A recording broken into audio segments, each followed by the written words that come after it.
Lesson 78. We'll try and connect it with Shavuos. Понимаешь русский? Я понимаю по-русски, да. I don't. Just those few words. That's all.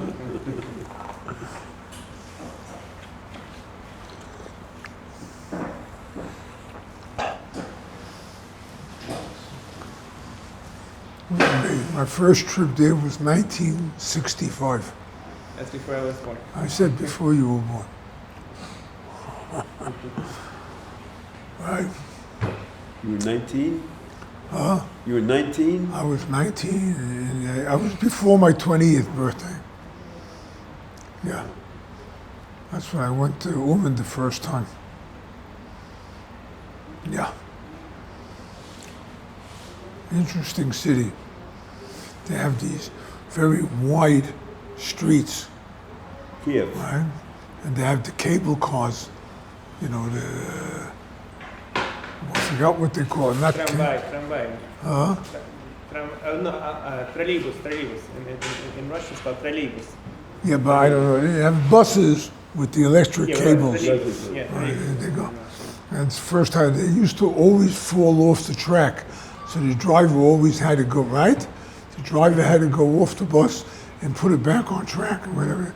They used to have long straight. It was funny. It was very interesting. I stayed in the Dnepro Hotel. Gostinitsia Dnepro. Right. Okay. I was there once afterwards, 1968, I think it was. I was with a guy named Label Berger and a guy named Gavril Grossman, right? And myself, Kramer, right?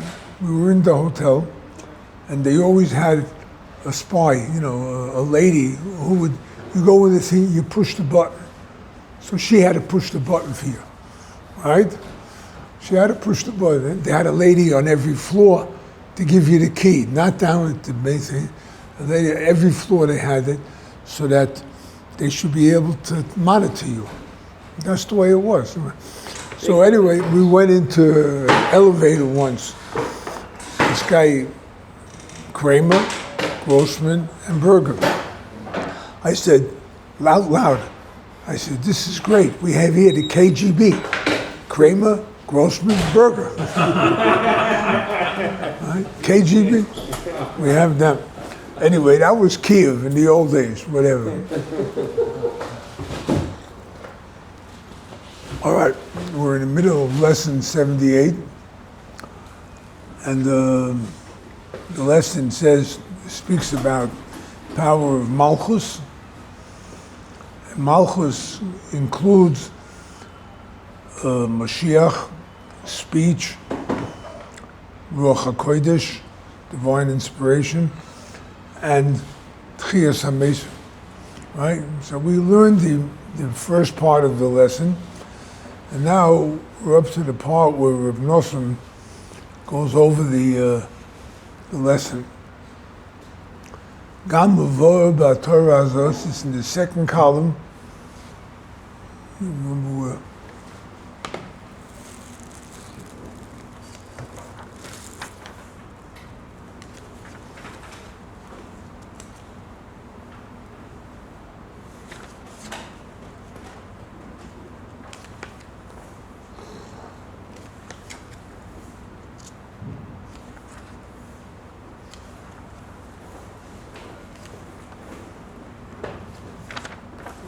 I wasn't even close.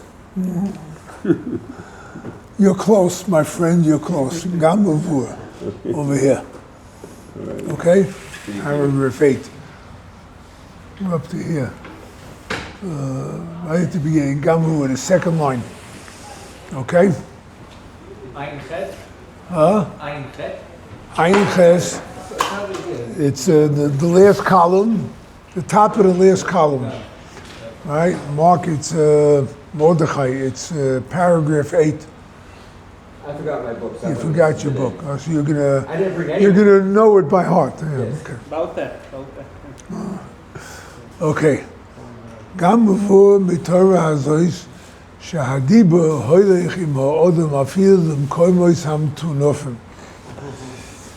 What the Torah, what the lesson is teaching, what we learned last week, is that the speech always remains with the person.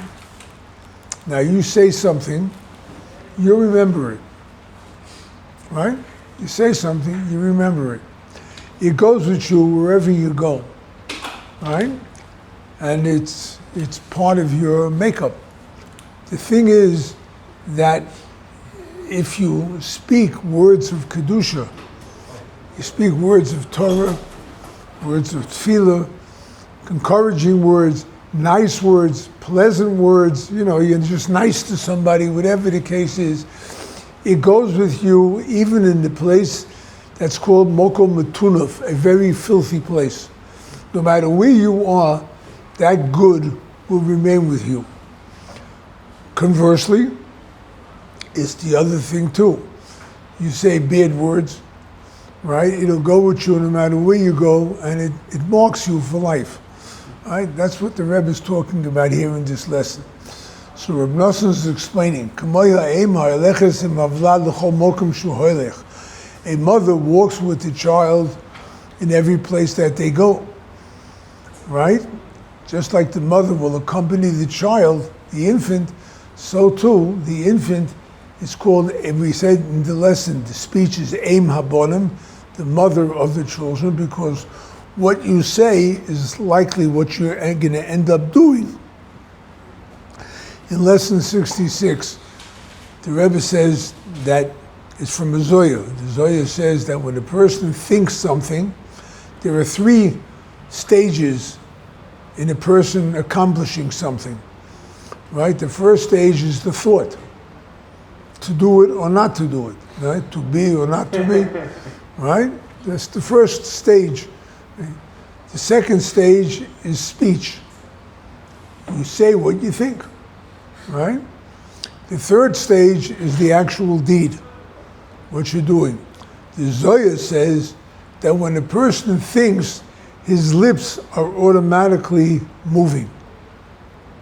The lips are moving means you're saying what you're thinking. It's in a very edel, how do you say edel? A very gentle way but it happens. So what you think is what you're saying, and what you're saying is what you're going to end up doing. Because a person really can't do anything unless he first says he's going to do it, right? So that when we think, I'm going to daven and I'm going to learn and I'm going to do it, that's great, right? You're having your mouth repeat these thoughts, and eventually you're going to do it. Person starts thinking other things, Rahman al-Itzlon, it comes out that what he does is not good, as you see in the whole world today, right? They're all talking, everyone speaks, everyone says, nobody learns to keep their mouth shut, right? So they're all talking, and that's the way it works. Okay. Therefore, the speech is called the mother of the children, because the children is what we did, that's our actions, right? The child comes from me. So I'm the mother of the speech, of the action that happens. The more I talk about it, the more I'm going to remember it. Hainu,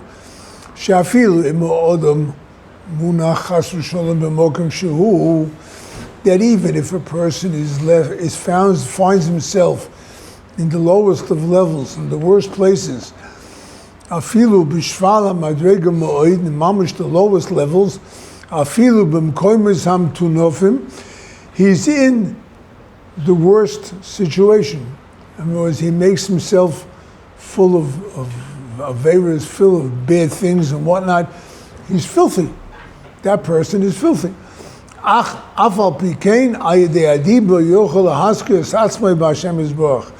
Know and understand that when you speak, you could remind yourself of Hashem, even in the worst kind of situations. Tahainu, Shafilu, Mokum Shehu, even if he's in his worst place, in Mischaze, Gamshom, the Daber al Kapora, Diburu Kedoshim, Shel Toidu, Tfilo, Vispoidus, even if he's in the worst place, if over there, wherever I am, I can speak words of Kedusha, right? I can remember, Yochel Haskes Asma B'Hashem, you can remember Hashem, you can find Hashem even in the worst of places. Afilu Sham B'Mekoymes HaNemuchim, Shehei B'Chines Mekoymes HaMtunofim, in the lowest levels, which is comparable to the filthy places. Afilu Nofal L'Mokim Shenofal, even if he did the worst things in the world, Ki Hadiba Einu Meniach Oisel Ishkoyach Es Hashem Yisborach. The speech does not allow him to forget Hashem. B'Chines Ki Midei Dabri Boy Zocher Es Kerenu Oid. The more I talk about it, the more I'm going to remember. Shekol Zman Sheyesh Boy Hadiba Shel Hashem Yisborach. As long as he talks about Hashem, Shehu Dibur de Kedusha, which is a holy word,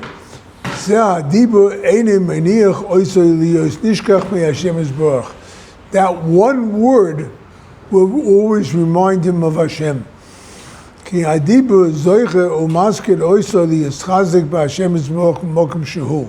Speech, if I say something good, no matter what it is, when it is, where it is, it will remind me of Hashem. And understand the power of speech. It's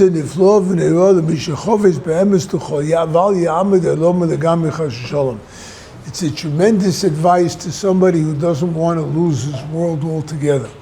We're in this world, there's plenty of speech. The media just keeps on going, one after the other. They keep on harassing, haranguing, and they keep on talking and talking and talking. You could be overwhelmed with everything that takes place in this world. Completely overwhelmed, right? Reb Nosson is saying here, explaining the lesson, that your speech could overpower everything that's in the world. Say that again. You talk about Hashem, Your speech can what? your speech could overcome everything in the world. Everything that's laid out against you, you could overcome. I don't care what they say. I mean, here, Spain, this is cute. Spain is now looking to charge Israel with genocide, right? I'm sorry, no, it's okay, Aaron. David, it's okay. Can I get a piece of paper too? Speech, right? Spain. Spain is trying now to get Israel guilty of genocide. They're looking to other nations. Spain, right? They did the Spanish Inquisition. That wasn't genocide? The Spanish Inquisition, that's what it's called, the Spanish Inquisition. That was genocide. No, they're looking to do it. They did it already. They want us to be guilty. They don't want to be the only ones in history, right? Rahman al-Islam, speech, right? It's just one after the other. One country. I mean, it's interesting to know, as far as I know, Lashon HaKodesh is not really having curse words, as opposed to, for example, Russian. You can curse for 2 hours and not repeat yourself. So it's very rich and Yeah, it's know that. There's no word in Hebrew for cohabitation, for doing the act, right? There's no word in Hebrew for it. It's called the yichud, a unification, a zivug, a get-together, whatever. But there's no Hebrew word for that because it's called Lashon HaKodesh, right? Speech. So all we have to do is speak Lashon HaKodesh, and if we speak Lashon HaKodesh, we will overcome all the other languages, right? We have it, Ata v'chatonu mikol ha'avtos, v'roimamtonu mikol halashonos. We have in the davening on Yontif, Hashem elevated us above all the other languages. All the other languages have curse words, have profanity, they have it all. Jews don't have it, right? I mean, modern Hebrew, they made up a couple of words, okay, but that's modern Hebrew. It's not Lashon Kodesh. It's very different, right? But you have all these different kind of things that people could always harangue and harass, but we, right, we have to learn to use Lashon HaKodesh. Reb Nosson explains the pasuk, the more I talk about it, the more I will remember it, right? Reb Nosson says that's actuality. Point is, the more you talk about a certain concept, the more you're going to remember it. So that's what Nosson says in the Likutey Halachos.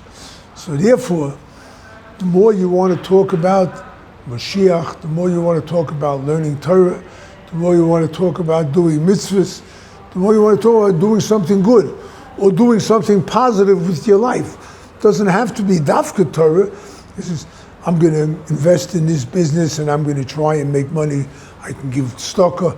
I can support my family. I mean, it doesn't have to be. It could be mundane. It could be mundane.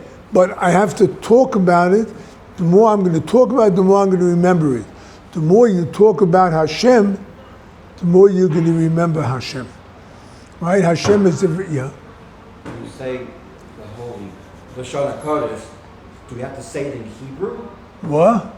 Do we have to speak it in Hebrew for it to... Lashon HaKodesh? No. No? No. Come to 1 second. Very interesting.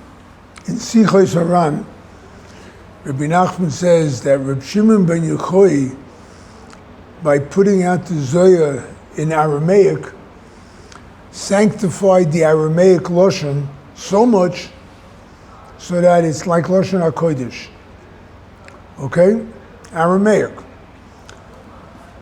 In lesson 19, Rabbi Nachman talks about Romamonu Mikol HaLashonos, that Hashem elevated us above all the other languages and whatnot. Lashon HaKodesh, and there's these 70 languages that are spoken in the world. So, Rabbi Nachman is saying there that Lashon Kodesh is not just in Hebrew. Lashon Kodesh is in any language if it's spoken words of Kedusha. So that we're giving a shiur now in English, but we're talking about Rabbi Nachman, talking his lessons. It's Lashon HaKodesh. We have some books in Russian, we have books in French, Spanish, right? All this, and even in modern Hebrew, right? We have that. It's all Lashon HaKodesh. It sanctifies. The Paparois L'Chochma on that lesson says that Rabbi Nachman, by saying what he said about Lashon Kodesh, could be just spoken words of Torah, right? He sanctified all the other languages too. So that all the other languages could become Lashon Kodesh too. Swahili, Vietnamese, whatever you want. Okay? It can. I'm not intending to translate anything in those languages, but you can make it Kodesh in those languages too.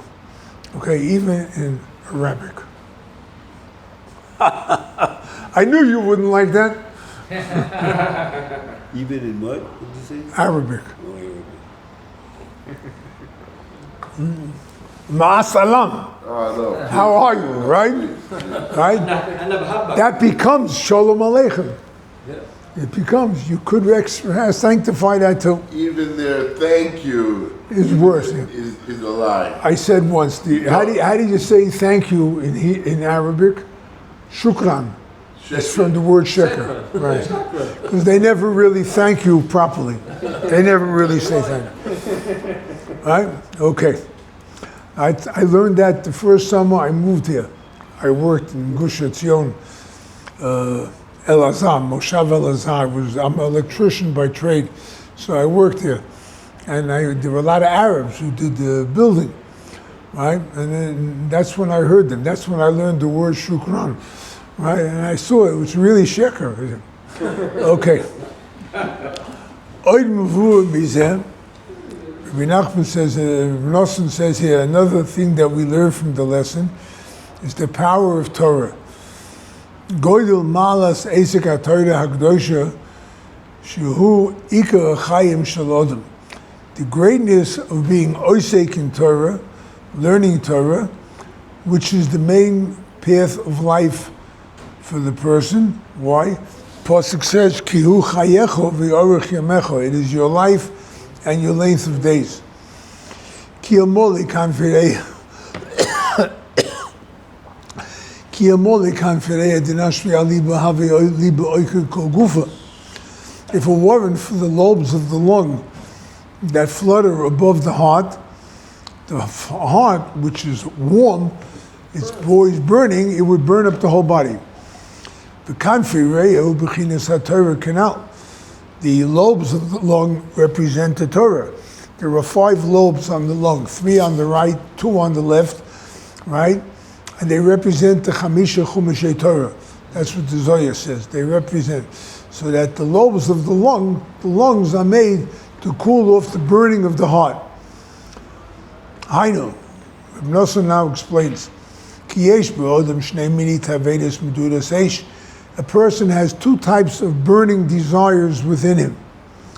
The toiv u'lehevach, to do good, and the other side. U'shneim einim toivim. Too much burning is no good, even if it's for the good. Right? Ki lefomim levo ish ha'yisraeli boya me'oid la'Hashem yisborach ki yakoid mikoid eish. There are times when the heart of a Jew could burn for Hashem. I want to do something. You have a lot of zealots, right, who think they can do for Hashem. Zealousy is no good. It's too much. That it could burn the entire body. Even if he's doing something good, since it's too much, it's not good. And it's impossible to cool off this burning desire just by Torah study. By Torah, when you learn Torah, talking at Torah, all of the Torah will guard him and protect him.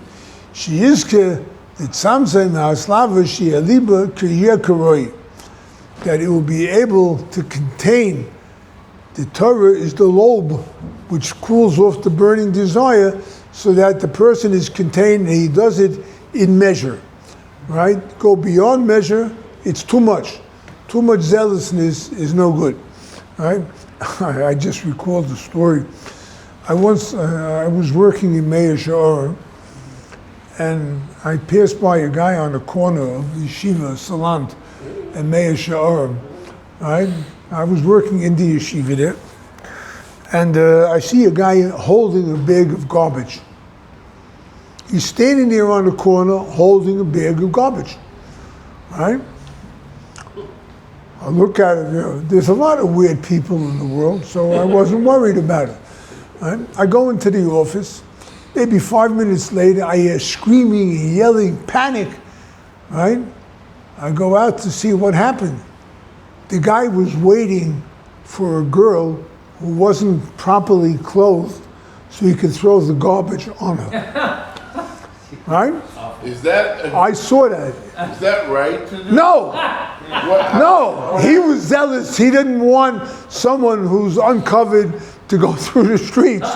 That doesn't give you a right to throw garbage on her. There was a Smolani in the 12 Steps group that I went to who talked about a religious guy that killed one of the bad women in the parade that they do, the GLBTQ. Yeah. And he was for the woman. He said, and I in my heart was for the guy who killed her. I think that it's a different. No. You cannot harm. Okay. In the time of the Gemara, there was 1 out of 1,000,000, 1 out of 1,000 that would do that way. So it was easy to speak to them and explain to them that this is what you do. The Gemara says, Rabbi Abba, Rabbi Abba once saw a woman who was not clothed properly, so he tore her garment. She was not sure. He tore her. Tell her, this is not the way you go. One story in the Gemara. What about Pinchas ben Elazar ben Aaron HaKohen? But that was a different story. They were committing a vile act that was not permitted. That was forbidden. Completely forbidden, right? And he was doing it in defiance of Moshe Rabbeinu. There was a difference. He was doing it in defiance of Klal Yisrael. The proof is there was a plague. 24,000 people died then, right? Because they acted immorally. Okay? No, you're not allowed to harm anybody, right? There's a way of doing things that's within measure. This is beyond measure.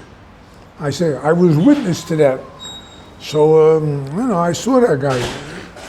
There's no lack of mishugoyim. That's what I thought on the way into the office before I saw the guy there. There's no lack of crazy people in the world, right? Take a But look. Hashem judges that for schut. I mean, come on. I don't know. What? I mean, The guy had good intentions. Yeah. Did he do good? No. No. What's a shoygeg? A guy has a good intention. He wants to eat a fruit and make a bracha on it, but he pulls it off the tree on Shabbos, right?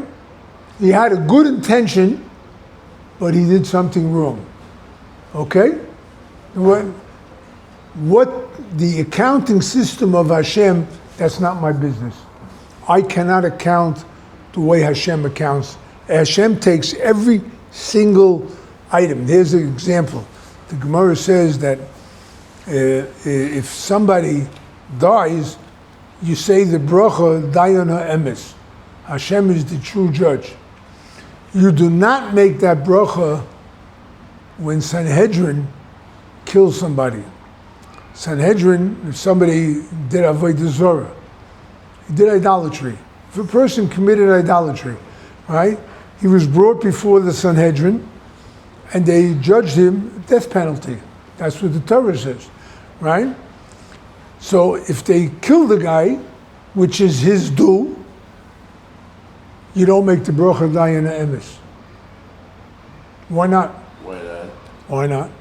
Because when Hashem takes the soul, He takes everybody involved in account. There's orphans, there's a widow, there are brothers and sisters, there are parents, right? Hashem took everybody into account and He took the soul. But Sanhedrin doesn't have that option. A Sanhedrin can't judge, well, this guy, he served idolatry, but he has children. No, they can't do that. So it's not a dayan ha'emes. It's not a true judge. You follow? Even Sanhedrin. Even Sanhedrin. So even this guy that killed those bad people that did Right. that parade and stuff, he's still not No, you have no right to do that. To take somebody else's life, right? You don't have the right. Sanhedrin has the right. Gemara tells us Shimon ben Shetach, the head of Sanhedrin in his generation, right? He was like the 4th, 5th generation after Shimon HaTzadik when they came back. He saw somebody running after another person with a sword. He ran after him, tried to stop him. He didn't make it. They ran behind the wall, and Reb Shimon ben Shetach sees the guy with the sword, right? The sword is dripping blood, and the guy is dead on the ground. He didn't see him killed. He didn't see it, right? But he said, I cannot give witness. But the one who does know what happened, let him take care of it. Immediately a snake came and bit the guy, the murderer, right? Leave these things for Hashem. Shimon ben Shetach saw what happened, basically, but he didn't see the actual murder. where actually the halacha, the Gemara in Sanhedrin there talks about it. It says that if a person sees somebody running after, you're allowed to stop them. You're allowed to kill them on the way if they're doing something evil, right? Adultery, idolatry, murder, whatever. But that's only up to the point where the actual act was committed. If they already committed the adultery, or they committed the idolatry or the murder, you cannot kill the guy. It's not your business anymore. Now it's Hashem. Rabbi Yochanan ben Zakkai, the Gemara in Soita, talks about, says that Misharabu Horatzchonim Botlu Sanhedrin. When too many murderers came on the scene, Sanhedrin became void. Sanhedrin used to judge a person, right? And there's a lot of things about this. Gemara in Makos, Rebbe Kiva, Reb Tavron said if they were on the Bezdin, nobody ever would have been killed by Bezdin. They would always found a schus that the guy should not be killed, right? Rebbe Kiva, Reb Tavron, right? Chazal told them, up to you, you're going to make a lot of murderers because no one's going to be afraid of the death penalty. That's what happened in America. There used to be a death penalty. They stopped it. Almost only very rare did they institute, right? So people murder. It's like every day. Okay. So now the Gemara in Soita says when they had too many murders, they stopped Sanhedrin. Why? Now you need it more than ever, right? There's so many murders being committed. You got to stop the murderers, right? Reb Nosson explains that there's such a thing called Hashem. Hashem has what's called Chesed Chinim. You had it in Beis Knesset, I think, or Sefer Torah or Beis Knesset. Moridi. He says there's Chesed Chinim by Hashem. He runs the world, right? If they have too many murderers,